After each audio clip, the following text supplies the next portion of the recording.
Today, a new claim has emerged from the Ukraine-Russia war. Russia says a drone attack was attempted. The alleged target was an area linked to President Vladimir Putin. Ukraine responded immediately. Officials called the claim completely false. They said no such attack was planned or carried out. So where did this story come from, and why does it matter right now? Because moments like this show how the war is entering a new phase. The story began with a short but serious statement from Russian officials. They claimed that security systems detected a drone threat near an area connected to President Vladimir Putin. According to the statement, the situation was handled before any damage occurred. What made this claim important was not what was shown, but what was not. There were no photos released, no video footage, no satellite images shared with the public. Despite that, the wording alone was enough to attract global attention. In modern conflicts, the idea of a threat to national leadership carries weight. It immediately raises questions about escalation, retaliation, and stability. Even without proof, the claim alone can shift how governments and media respond.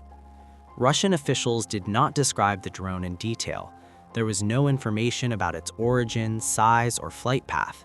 The lack of specifics left room for interpretation. That uncertainty is powerful. It allows a single statement to dominate headlines without being challenged directly. In wars today, information often moves faster than verification. By the time evidence is requested, the narrative has already spread. This moment reflects how communication has become a strategic tool. A claim does not need confirmation to have impact. It only needs attention. That is why this announcement mattered, even before any facts were confirmed. Ukraine responded quickly to the Russian statement. Officials issued a firm denial within hours. They stated clearly that there was no plan to target Putin, no drone mission, no operation aimed at any residents linked to Russian leadership. Ukrainian officials described the claim as misleading. From their point of view, the statement was designed to shape perception, not report reality. They argued that such claims create artificial tension that can be used to justify future actions or influence international opinion. Ukraine emphasized that spreading unverified threats does not serve peace or stability. They framed the issue as part of a broader information struggle. This response was not emotional. It was controlled and direct. That tone was intentional. Ukraine has learned that credibility matters as much as military strength. Overreaction can damage trust with allies. By denying the claim without adding dramatic language, Ukraine aimed to contain the story. The response also showed how fast information battles now move. Statements are no longer days apart, they are hours apart. In this environment, silence can be interpreted as guilt. That is why Ukraine responded immediately. The denial itself became part of the story. Two narratives now existed with no independent proof supporting either side. Drone warfare has changed how conflicts are fought and understood. Drones are cheap compared to traditional weapons. They are small, flexible, and difficult to trace. This makes them ideal for modern warfare, but also for claims and counterclaims. Unlike missiles or aircraft, drones do not always leave clear evidence. They can be launched from far away. They can fail or be intercepted without public traces. This creates uncertainty, and uncertainty allows narratives to grow. When a drone allegation appears, it raises immediate concerns. Who launched it? From where? And with what goal? Even without proof, these questions linger. That is why drone claims are taken seriously by governments. They sit in a gray area between action and accusation. In this case, the absence of evidence does not end the discussion, it prolongs it. Drones also allow plausible deniability. That makes them useful not only in combat but in messaging. The result is a conflict where perception matters as much as physical damage. This is why the story did not disappear quickly.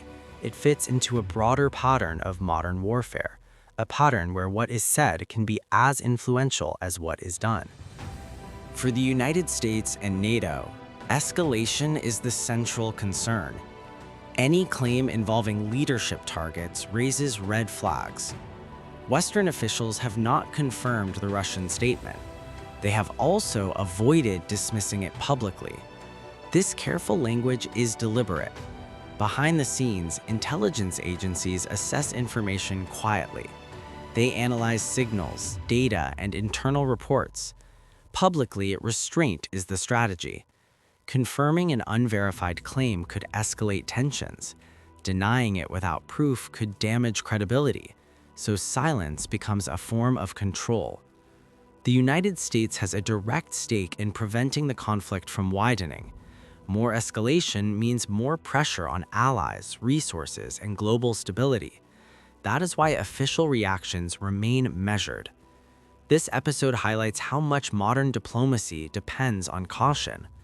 Sometimes the most important response is not reacting at all. As of now, there is no independent confirmation of the claim. No verified footage, no satellite proof. That absence is the most important detail. It shows how warfare has shifted. Battles are no longer limited to physical spaces. They now include headlines, statements, and strategic silence. This episode is not just about a drone. It is about how narratives are created and used. In modern war, truth often arrives slowly, but stories spread instantly. Understanding this gap is essential because future conflicts will likely follow the same pattern. Not every turning point will involve explosions. Some will begin with a sentence. And in this war, words have become part of the battlefield.